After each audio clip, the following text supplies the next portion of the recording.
먹어요. 지나면 쉬어서 못 먹어요. 그러니까 우리 술문화가 2차, 3차까지 가는 거죠. 독이 비어야 끝나니까. 그 다음에 우리만 먹는 게 아니라 지나가는 거지나 뭐 나그네 다 주는 거죠. 어차피 비워야 끝나니까.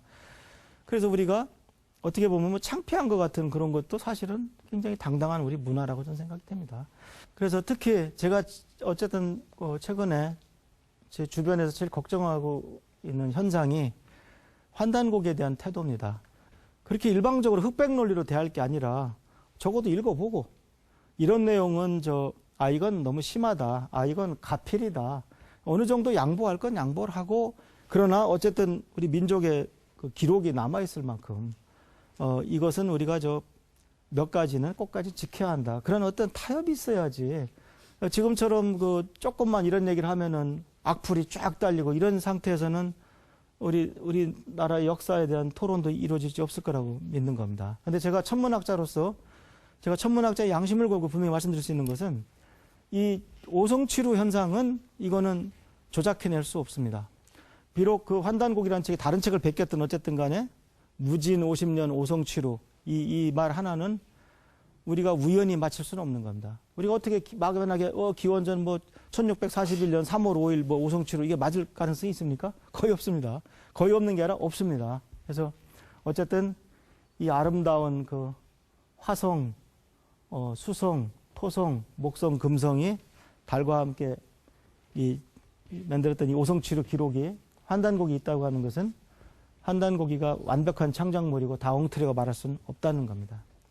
저는 그래서 그 환단곡이를 우리 천문과 연계해서 공부를 하다 보니까 또 깨달은 것이 고조선이 아니라 단군이 가장 우리가 숭앙할 수 있는 최고의 조상이 아니라 앞에 한 나라가 더 있더라. 그게 바로 배달국이다. 배달국은 뭐 다른 말로 구리라고도 하고요. 아마 그 구리가 나중에 고구려가 되고 그랬던 모양입니다.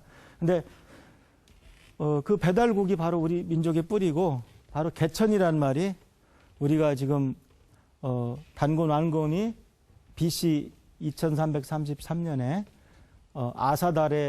아사달이 지금 하얼빈이라고 그러죠. 거기에 건국한 것이 개천이 아니라 그거보다 1565년 전에 환웅이 환인에게 천부인을 받아서 풍백우사 운사와 함께 3,000명의 무리와 함께 태백산 신시에 백두산에 건국한 나라가 바로 우리의 진정한 개천인 나라다.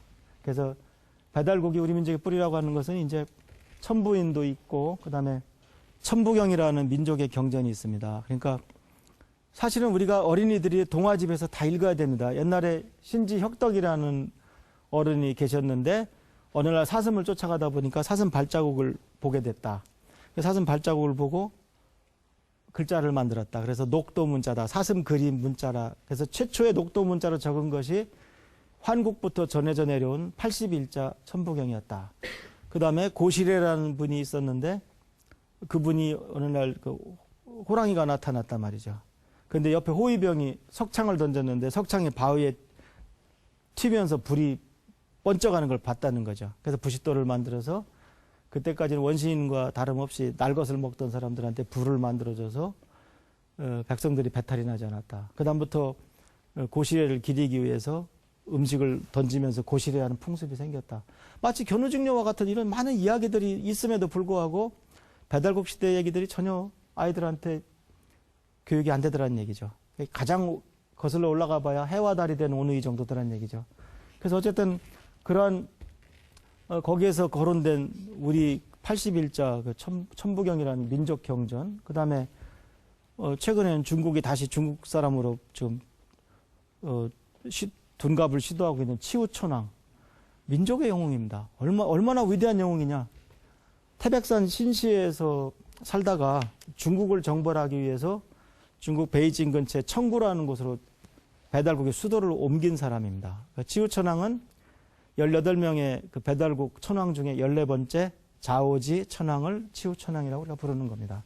그 다음에 제가 동양의 아리스토텔레스라고 소개했던 테오보키, 우리 태극기를 5,000년 전에 5,000년과 6,000년 전 사이에 우리 태극기를 만든 테오보키는 바로 지금 환단곡에 따르면은 배달국 5번째 태우의 천황의 12번째 아들입니다. 그래서 장자가 아니어서 천황이 자리를 계승하지 못해서 아마 중국에 가서 진나라를 만들어서 죽을 때는 중국에서 죽었죠. 그래서 중국은 모든 문명이 옛날 고대 문명이 동쪽에서 왔다라는 말이 지금도 중국에 남아 있습니다. 근데 그 중에 상당한 부분이 태오복희가 동쪽에서 온 사람이라는 것이 아마 그 상징하는 것이 아닌가 그렇게 얘기들 합니다. 그래서 우리나라는 아까 말씀드린 모든 그 우리가 우연히 우주론 국기를 갖게 된 것도 아니고 모든 이 전통이 있어서 우리 스스로를 천손, 하늘의 자손이라 부르는 선민사상이 있었다는 얘기입니다. 그 다음에 우주민족, 하늘의 자손 이런 표현이 얼마든지 가능합니다. 우리 민족의 선민사상입니다. 왜 유태인들의 선민사상은 부러워하면서 우리 스스로 가지고 있는 선민사상은 경시합니까?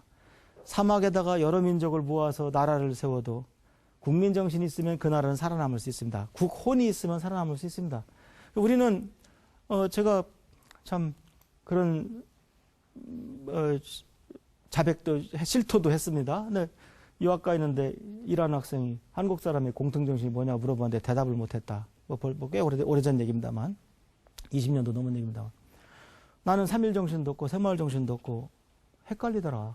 근데 지금은 이제 나이 50이 넘은 지금은 나름대로 자신 있게 설명하는 것이 우리 민족은 하늘을 숭앙하는 선민사상을 가지고 있다. 뭐 본인이 느끼든 안 느끼든 이미 거기에 다 묻어서 생활을 하고 있습니다. 우리 민족은 굉장히 겸양하고 종교적이고 하여튼 그렇습니다.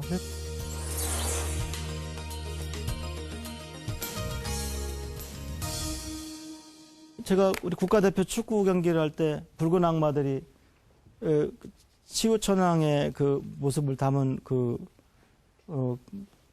헝겊 그 천을 들고 나와서 보여주고 하는 걸 보면은 그쪽 붉은 악마들 그 운영하는 분들이 뭔가 알고 있구나, 뭔가 그래도 나라 혼이 죽지 않았구나 그런 느낌을 갖게 됩니다. 더더구나 가끔 거기 보면 8개 국기도 나오게 되는데 제가 그냥 간단히 다시 한번 말씀드리겠지만 이 일건 천 하늘이고 이태 택 호수 연못 삼이화 불 그다음에 사진뢰 천둥 번개 오손풍 바람 육감수 물 칠간산 산 언덕 팔곤지 땅. 그래서 옛날 제가 어렸을 때 그 할아버지 뻘 되는 어르신들이 일건천 뭐 이렇게 애우던 것이 이게 공부하는 거였구나. 그래서 뭐 송창식 씨 노래 가나다라에도 보면은 뭐 건천 곤지라는 표현이 나와요. 그래서 그 작사하신 분도 이미 그런 문화에서 자랐던 분이죠. 그러니까 우리가 얼마나 우주의 섭리에 따라서 살려고 노력을 했는지 알 수 있다는 거죠. 그다음 나이가 많으면 남자